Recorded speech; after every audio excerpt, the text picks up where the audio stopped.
resistors connected in parallel. We are going to apply Ohm's law.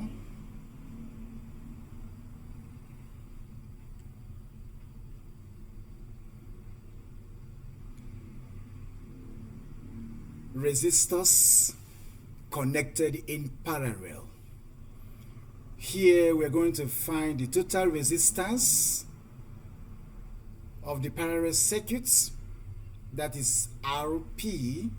Alright, the total resistance of the parallel circuit Rp is what we are going to find, after which we calculate for the total current flowing in the parallel circuit, alright, or in the general circuit, so to say.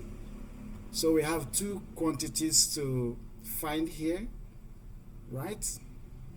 We need to find the current flowing in this circuit, right? We are going to use an arrowhead to show the direction of the current in the circuit, and the current is represented by letter I.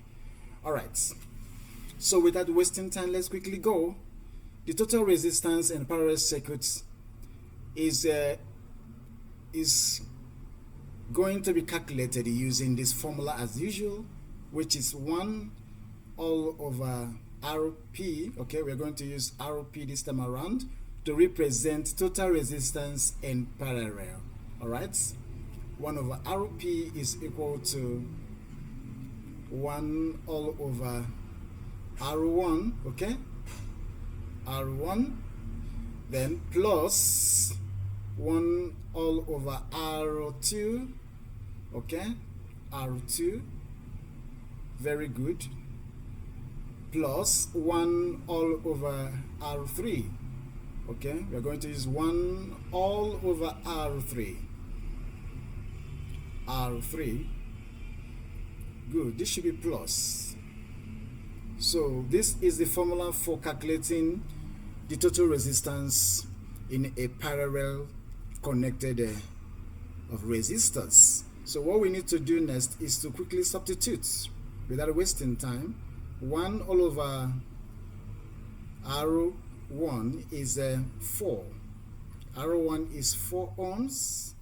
That is this. Quickly.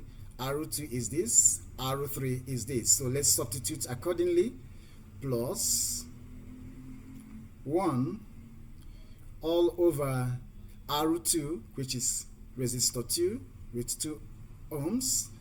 Then the next one is 1 plus 1 all over R3, which is 6 ohms. Okay, good.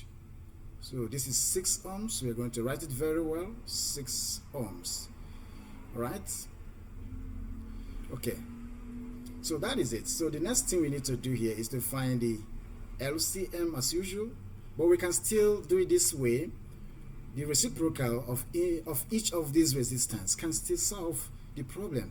But notwithstanding, since we are going with the LCM, we find the LCM, what the number that 4 can divide, 2 can divide, and 6 can divide respectively without any remainder.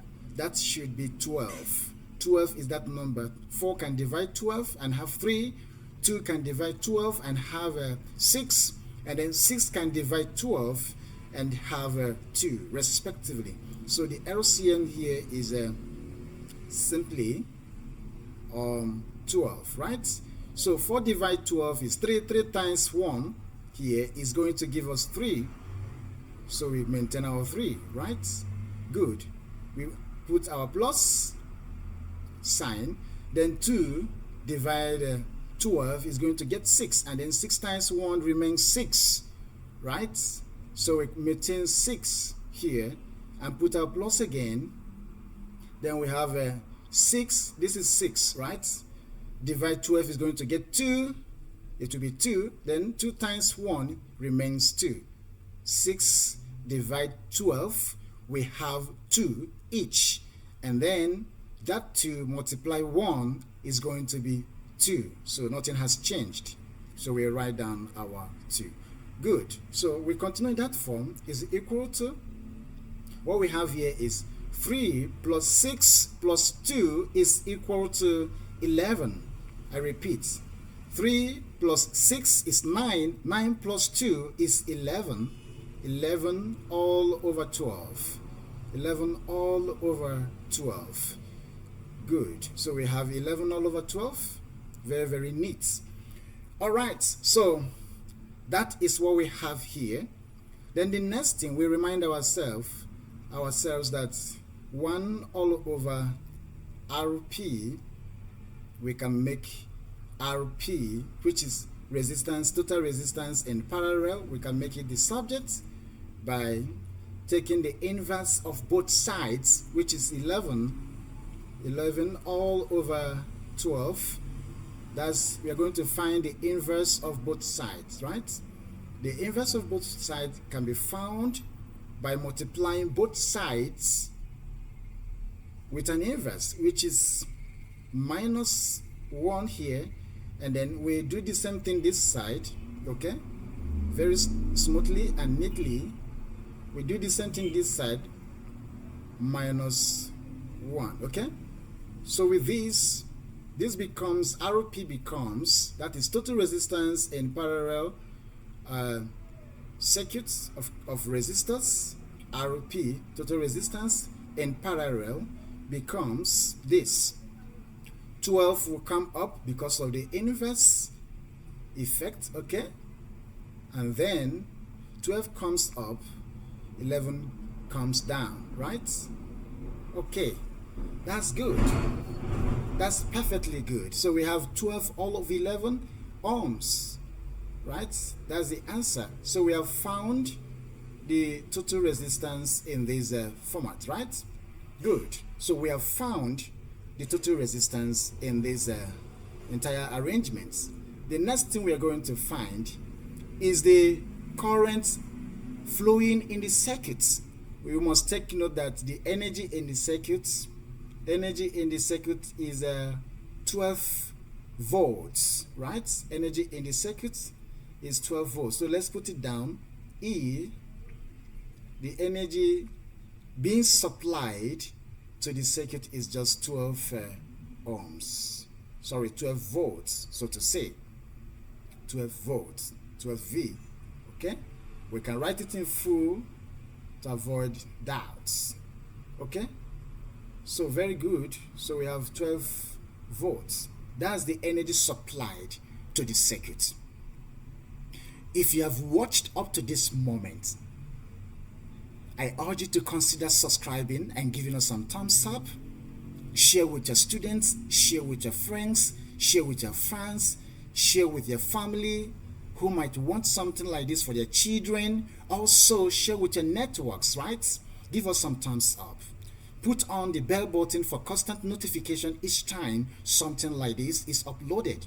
Remember to drop in the comment section the topic you want me to teach next. Yes. Thank you, my returning subscribers. Thank you, my new subscribers. You guys are absolutely amazing. Thank you once again. So let's move on. We have found the total resistance in the parallel circuit. Let's now find the current flowing in the circuit, right? All right. So current flowing following Ohm's law, okay? Using Ohm's law is very simple. What we need to do here is to state Ohm's law. And that is what we are doing immediately without wasting time. We are going to state Ohm's law in a very simple way so that we don't waste much time here, because we don't want this video to be longer than expected. So Ohm's law here is going to be, we are looking for current. So therefore, current is going to be I is equal to, all right, E, all right, E all over the total resistance found, that is RP of the parallel circuit, right? Good. So with this, there we go. Very simple. All right, that's it.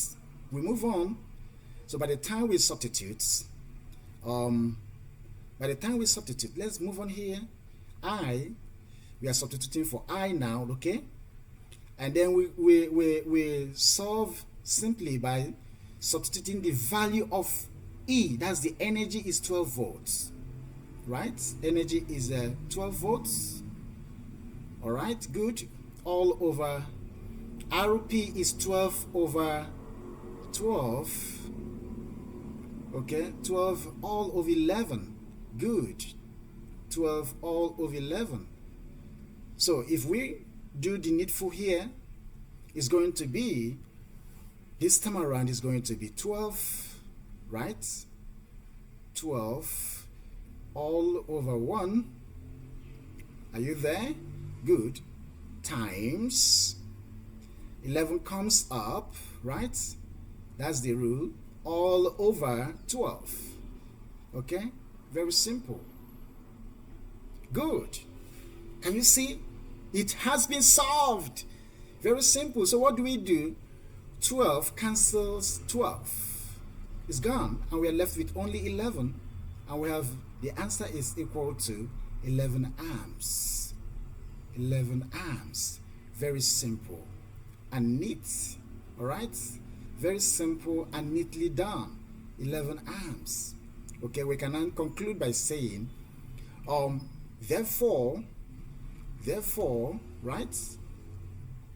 We have, therefore, our I, okay, is equal to the current flowing around the circuits is equal to 11 amps. Very simple. That is why it's always good to understand what you are doing at the moment. Okay? That is it. Solved and solved. 11 amps. Alright? If you have watched up to this moment, thank you so much. Thank you and thank you. Remember to subscribe, give some thumbs up, share with your friends, share with your networks, share with your students, share with your family members. Who knows, you might be helping someone, right? Come on, give me this thumbs up. Don't forget to drop in the comment section or comment box the topic you want me to treat next. Thank you so much. Thank you, and see you in my next video. I'll be linking it somewhere.